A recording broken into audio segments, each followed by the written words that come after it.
Well, just left work. As usual, I haven't planned out exactly what I want to say, but today they announced in Oregon, at least, I don't know if this is nationwide, I don't know enough about the lottery, but they had announced that someone won the $1 billion lottery. And they'll probably destroy their life in the process. Because you can't run your own life, and $1 billion allows you to run your own life. Do whatever you want, any fool thing. And of course, the worst thing God can ever do to a person outside of hell is just give them over to themselves. Here, have at it. Take the steering wheel. And God hands you the steering wheel and says, have at it, man. You're so smart. And that's what $1 billion will do for you. And I was just thinking about that, doing the route. And, obviously we could go down the route of, envy not sinners and, envy not, the people when they prosper and so on and so forth. You've heard that a million times before. But the thing is you'll think, oh, here's a guy with $1 billion. Boy, what could I do with $1 billion? Oh, man, I could do this and I could do that, and they're not going to know what to do with it. And you're right. But like I say, like I just got off of work. I'm almost 57. And my situation is I worked 36 years for a guy. They were supposed to give me a retirement. That was a part of my original deal. The original contract was they were supposed to add 15% of the gross and put it in my retirement. And I should be retired right now. And my boss got to retire. And he's living in a nice big house and all that kind of stuff. I admit I was bitter. I'm like, here I'm going from the frying pan into the fire. Going out to this job that's much tougher than what I thought I already had a tough job. Now I'm much older and I have a tougher job. And I was bitter. I'm like, I should be retired. But here's the deal. I'm in better shape now than I've been in a very long, like decades. I'm in a lot better shape now. The whole COVID thing, I lost weight from that and it screwed me up for a while. But I'm making gains. I'm coming back. And I'm in better shape in a lot of ways physically. Looking better, feeling better, stronger than I've been in a long time. Now, is that just a coincidence? Is that just an accident? It's just like, oh, lucky me. No, the thing is you have to realize God is behind all that. God makes these decisions. God was behind, you not winning the lottery and getting the $1 billion.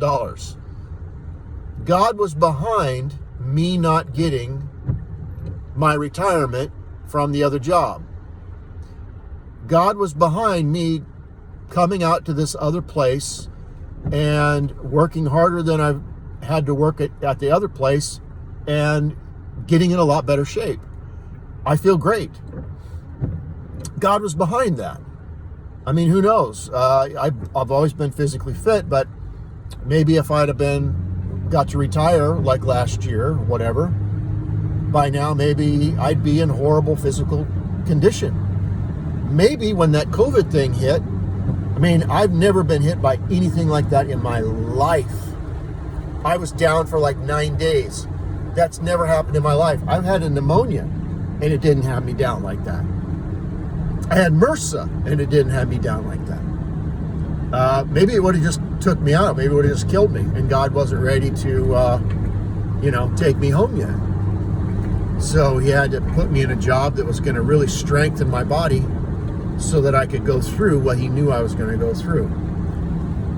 God knows what he's doing. That's the point. You may not honestly sometimes think he does, if you were honest. But he does. And he may do things, and he probably will do things that you don't appreciate. And you'd say, if I had my way, I'd have done this a lot different than God did it. I don't know why God did it the way he did it, but I would have done it thus and thus. I would have done it some other way. Yeah, you would have done it some other way, and you'd have screwed yourself up. You'd have screwed everything up because you knew a better way to do it, didn't you? God took you down a hard path, took you down a difficult way. It wasn't fun, but it turned out, even if you haven't realized it yet, you will. You're going to find out, if you haven't already, that it was within your best interests. It was within your best interest. God did it for your best interest. You have a pet, like a cat or a dog, and you know that their claws are going to grow and grow until they wind up maybe curling into their paw pads, or they have some other thing that maybe you got to take them to the vet. Whatever the case is, maybe you got to brush them, and the pet doesn't always appreciate that. The pet's like, it fights you, maybe bites you. What are you doing? I don't appreciate this. I don't like this. This isn't my idea.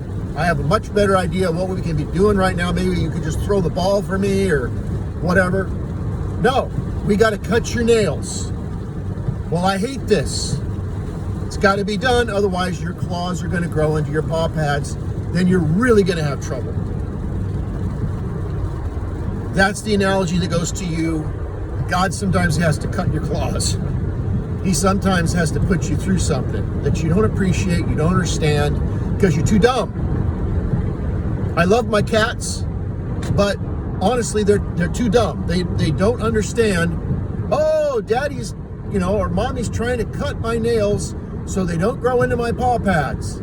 They don't get that. It's just they don't get it. So they don't let us do it. And they give us a real hard time. And it's not in their best interest for them to have their own way. It would be within their best interest for them to let us have our way. You see where I'm going? God knows what he's doing. He always knows what he's doing, and he's not going to do something to you or put you through something just, let's see what happens if I push this button. God's not like that. God's not going to do something out of some extraneous, pointless, reason. He's going to do it for a good reason.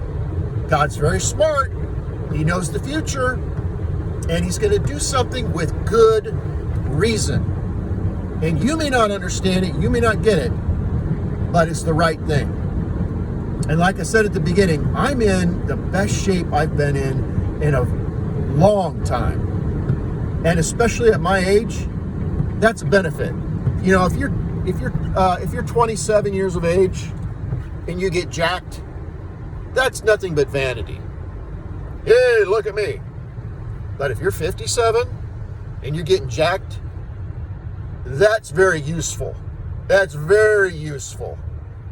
That holds your rotator cuffs from falling apart, your hips from falling apart, your knees, all kinds of things. Keeps your heart in good shape, keeps your immune system up. It's very useful. It's not vanity.